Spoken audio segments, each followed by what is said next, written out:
Hello everyone, welcome to my YouTube channel. I am Shweta, a third year BSc Nursing student in Government Medical College Jalaun. So आज की video में हम बात करने वाले हैं BSc नर्सिंग के बारे में. अभी जो काउंसलिंग हुई है, फर्स्ट राउंड का रिजल्ट आ चुका है एंड बहुत सारे बच्चों को कॉलेज अलॉट हो चुका है एंड बहुत सारे बच्चों को कॉलेज नहीं मिला है. अब जिन स्टूडेंट्स को कॉलेज मिल गया है उनमें से भी बहुत सारे स्टूडेंट्स की कंप्लेन ये है कि जो कॉलेज हमें मिला है हमें वो कॉलेज पसंद नहीं है, जबकि हमारे नंबर अच्छे थे. और तो क्या हम इसको अपग्रेड कर सकते हैं सेकेंड राउंड में? या फिर बहुत सारे बच्चों की ये कंप्लेंट भी है कि हमें जो कॉलेज मिला है वहाँ पे हॉस्टल अवेलेबल नहीं है. तो अभी हम ऐसी सिचुएशन में क्या करेंगे? क्या हमें वो कॉलेज रखना चाहिए या फिर हमें अपग्रेड कर देना चाहिए? एंड तीसरी चीज़ ये कि उसमें जब हम अपग्रेड करेंगे या फिर दूसरे राउंड में पार्टिसिपेट करेंगे तो हमसे फ़ीस कितनी लगेगी, सो उसके बारे में भी हम बात करेंगे. तो सबसे पहले मैं फ़ीस का बता देती हूँ आप लोगों को. तो जिन बच्चों को फ़ीस का डाउट है, ऐसे स्टूडेंट जिनको फर्स्ट राउंड में कॉलेज मिल चुका है एंड उन्हें सेकेंड राउंड में भी पार्टिसिपेट करना है, ठीक है. तो ऐसा भी हो सकता है कि उन्हें जो कॉलेज मिला है वो उन्हें मतलब अपग्रेड करना हो, या फिर ऐसा हो सकता है कि उन्हें जो कॉलेज मिला हो वो उन्होंने डिक्लाइन कर दिया हो, उसके बाद उनको राउंड 2 में पार्टिसिपेट करना हो.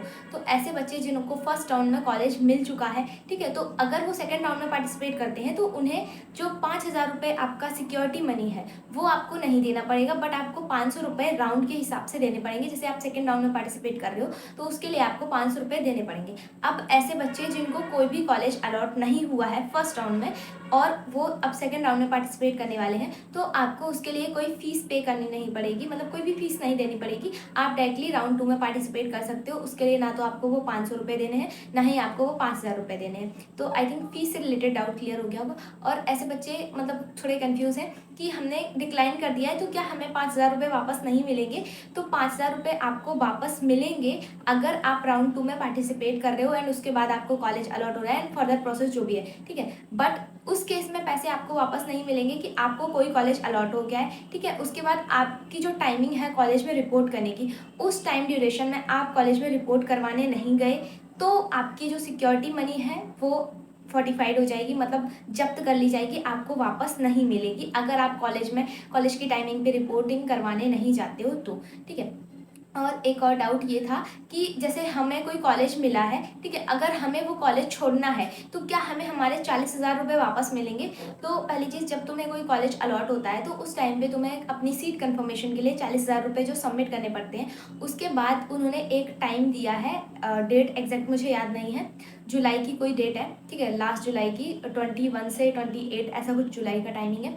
तो उसके बीच में अगर आप ऐसा मतलब रेजिग्नेशन लेटर अपना नहीं देते हो तो वो आपका जो 40,000 रुपये है उसके बाद करते हो, ठीक है, तो आपका जो 40,000 रुपये है वो जमा हो जाएगा, वो जब्त हो जाएगा, वो आपको वापस नहीं मिलेगा. बट अगर उस ड्यूरेशन से पहले आप ये रेजिग्नेशन दे देते हो कि आपको कॉलेज नहीं चाहिए, तब उस केस में आपको आपके 40,000 रुपये वापस मिल सकते हैं. अदरवाइज आपको कॉलेज मिल गया है, आपने उस पर रिपोर्टिंग करवाने नहीं जा रहे हो टाइमिंग से, फीस जमा कर दी है, तब भी आपके वो 40,000 रुपये नहीं मिलेंगे आपको. तो जब टाइमिंग, जैसे आपका कॉलेज अलॉट हुआ है, अभी जैसे ये पूरा हफ्ता मिला है आपको काउंसलिंग के लिए, आपको कॉलेज में रिपोर्टिंग के लिए, अगर आपको कॉलेज मिल गया है, आपने कोई भी ऑप्शन चूज़ नहीं किया है, आप कॉलेज में रिपोर्टिंग करवाने नहीं जा रहे हो, तो उस केस में आपकी जो काउंसलिंग फ़ीस है वो भी वापस नहीं मिलेगी. अगर आपने सीट कन्फर्मेशन के लिए फ़ीस दे दी है तो वो भी आपको वापस नहीं मिलेगी. तो अभी मुझे लग रहा है कि आपको मैंने फ़ीस के बारे में बता दिया, आपकी काउंसलिंग फ़ीस और आपकी जो सीट कंफर्मेशन की फ़ीस है उसके बारे में भी. अब हम बात कर लेते हैं जिन बच्चों को अपना कॉलेज पसंद नहीं आया है तो उनको क्या करना है.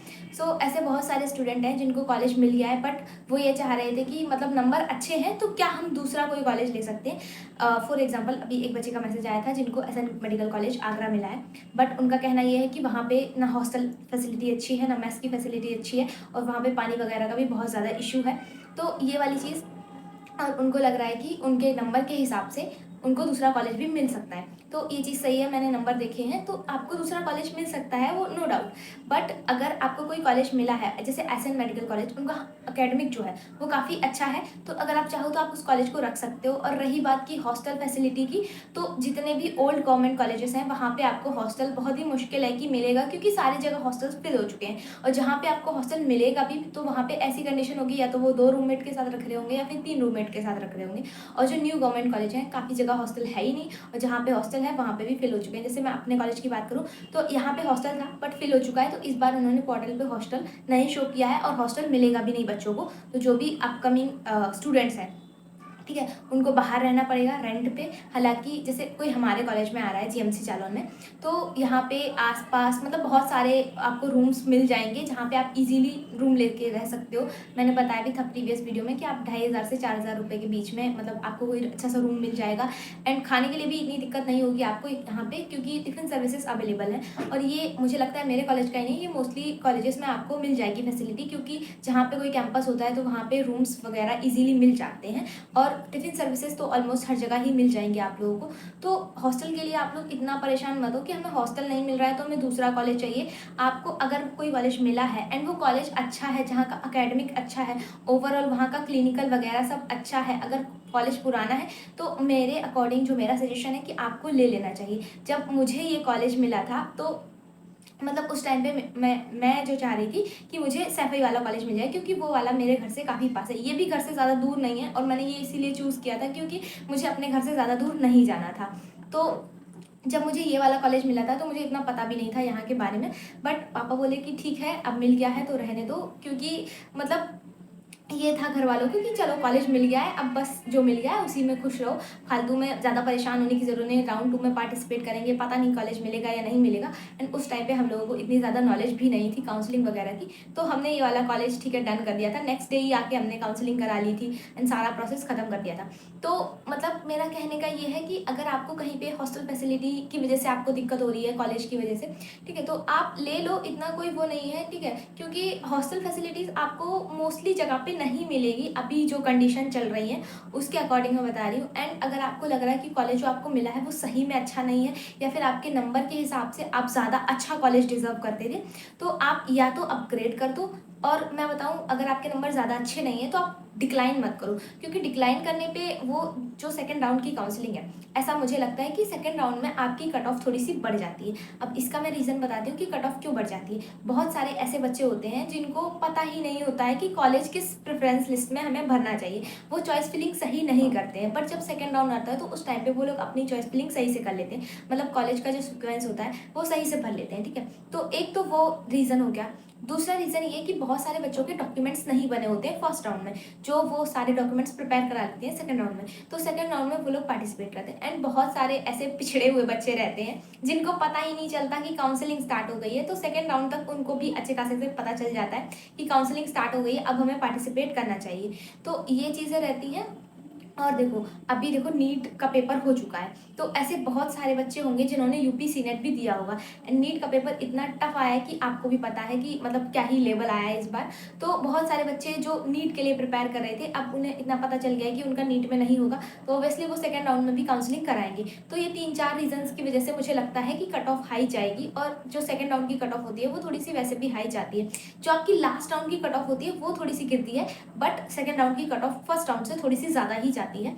तो इस वजह से जिन बच्चों के नंबर कम हैं, आप लोग डिक्लाइन मत करो, आप लोग अपग्रेड कर दो। और जिन बच्चों के नंबर अच्छे खासे हैं तो आप लोग भी डिक्लाइन मत करो, अपग्रेड कर दो। या फिर आपको लग रहा है कि नहीं नहीं मेरा कॉलेज जो मिला है मुझे उसके अकॉर्डिंग मेरे नंबर बहुत अच्छे हैं, तो आप डिक्लाइन कर सकते हो। दोनों आपके ऊपर डिपेंड करता है, बट जो भी आप करने वाले हो सोच समझ के करना कि जो कॉलेज आपको मिल रहा है, आपको बस किस रीज़न से वो कॉलेज नहीं चाहिए, कि वहाँ पे हॉस्टल फैसिलिटी नहीं है, खाने की प्रॉब्लम है, वो चीज़ें आपको हर जगह देखने को मिलेंगी। एंड मैं एक पर्टिकुलरली हॉस्टल के ऊपर वीडियो बना दूंगी जिससे आपको ये पता चल जाएगा कि गवर्नमेंट कॉलेज में हॉस्टल्स मिलते कैसे हैं, तो आपको हॉस्टल से रिलेटेड डाउट नहीं रहेगा। एंड देखो, मुझे पता है बहुत सारे बच्चे ऐसे होते हैं जो घर से कभी बाहर नहीं गए होते हैं, जैसे मैं अपनी बात करूँ, कभी घर से बाहर नहीं गए, इवन पेरेंट्स के साथ भी मतलब बहुत ही कम गए हैं, कि गए ही नहीं, बस घर पे ही रहे हैं। तो अभी बाहर कैसे रहेंगे, ऊपर से रेंट पे कैसे रहेंगे, अगर कैंपस में रहते हैं तो एक सेफ्टी रहती है। तो वो सारी चीज़ें ठीक है, बट अगर आपका सिर्फ एक यही रीज़न है कि आपको हॉस्टल नहीं मिल रहा है, इस वजह से आपको कॉलेज नहीं चाहिए, तो आई थिंक आपको इस बारे में थोड़ा सोचना चाहिए, ठीक है। और जिन बच्चों के नंबर वगैरह का इशू है तो आप लोग एक बार देख सकते हो ट्राई करके।